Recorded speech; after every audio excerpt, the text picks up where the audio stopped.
ఏంటే నువ్వు చెప్పేది? నిజమమ్మా, మామయ్య ఆల్రెడీ బయలుదేరాడు. రాధ వేరే పెళ్లి చేసుకుంటుంది కదమ్మా, అది తెలుసు కూడా మామయ్య రాధని పిలవడానికి ఎలా వెళ్తున్నాడు అసలు? అయినా మామయ్య వెళ్ళి అడిగినంత మాత్రాన రాధ ఒప్పుకుంటుందా ఏంటి? మనం చేసిన అవమానానికి తను మళ్ళీ మన గడపలో అడుగు పెట్టే అవకాశమే లేదు. కానీ రాధ ఒప్పుకుంటుందన్న నమ్మకం లేకుండా మామయ్య రాధని పిలవడానికి వెళ్ళడు. మామయ్య ఎంత కాన్ఫిడెంట్ గా వెళ్ళాడంటే ఖచ్చితంగా రాధని తీసుకునే వస్తాడు.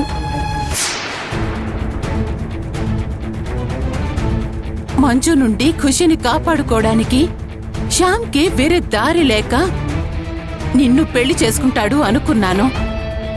కాని వాడు మళ్ళీ రాధని తీసుకురావటానికి వెళ్తాడని ఊహించలేదు. అంతా భవాని వల్లే అమ్మా. ఆవిడే మామయ్యకి బ్రెయిన్ వాష్ చేసింది. రాధని శ్యామ్ని కలపాలన్నదే కదా ఆవిడ లక్ష్యం. దానికోసం ఏవైనా చేస్తుంది. రాధ ఇంకో పెళ్లి చేసుకోవడానికి సిద్ధపడ్డాక ఈవిడికెందుకమ్మా వాళ్ళని కలపాలన్న ఆరాటం?